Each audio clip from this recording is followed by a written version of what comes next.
สบายดีพี่น้องน้องนะพ่อยมาเล่นกับน้องนะพ่อย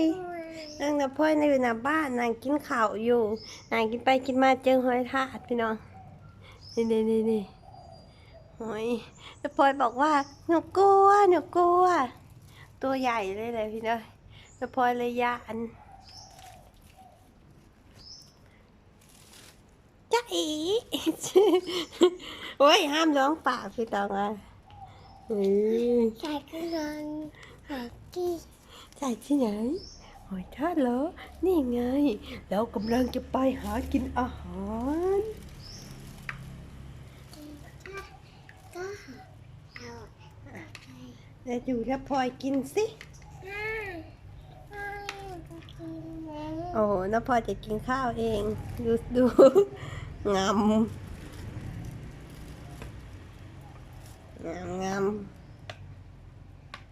ชอบไหม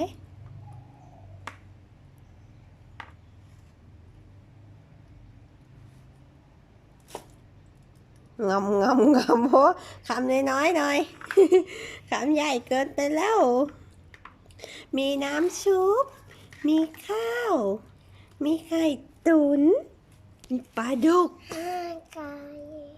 ไหนไปไหนแล้วในพี่น้องมันที่ลงถังห่างถัง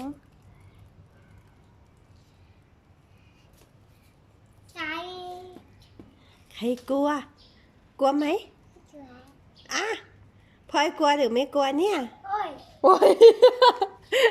ไหนบอกว่าไม่กลัวไงตกใจ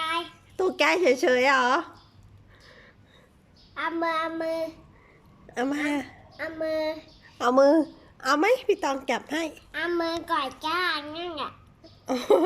เอามือหอยทากไม่มีมือ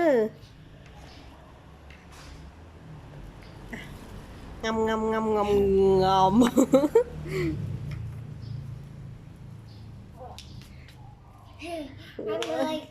ดอกไม้บ้านน้องพลอย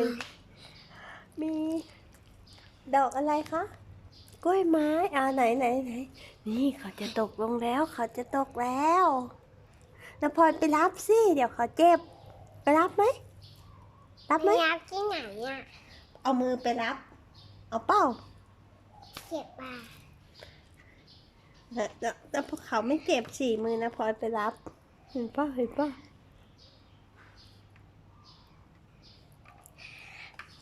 อะไร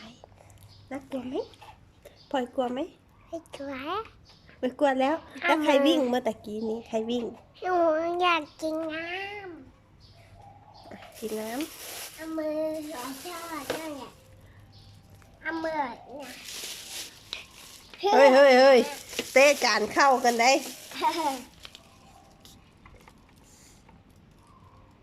กินน้ำก่อ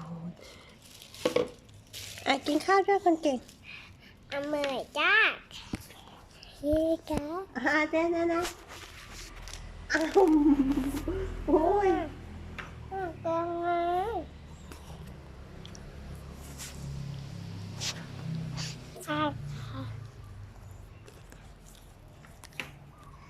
แล้วพลอยจับกล่องจับดีๆสิเดี๋ยวเราสิกินข้าวคำใหญ่ให้เบิ้งแล้วพลอยสิกินข้าวคำใหญ่ให้เบิ้งโอ้ยใหญ่เกินคนเก่งใหญ่เกินกินไม่ได้โอ้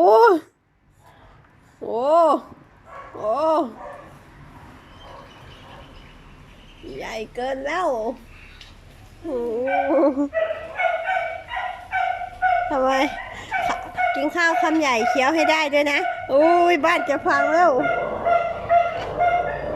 ไม่เอาเดี๋ยวยุงเข้าบ้านขยับมาคนเก่งขยับมา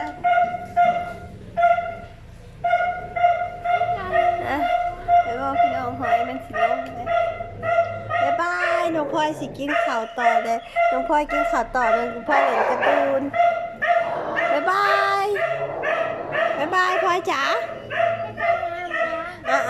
หอยทากอยู่นี่พลอยบ๊ายบายหอยทากด้วยบ๊ายบายพี่เพื่อนทุกคนบ๊ายบาย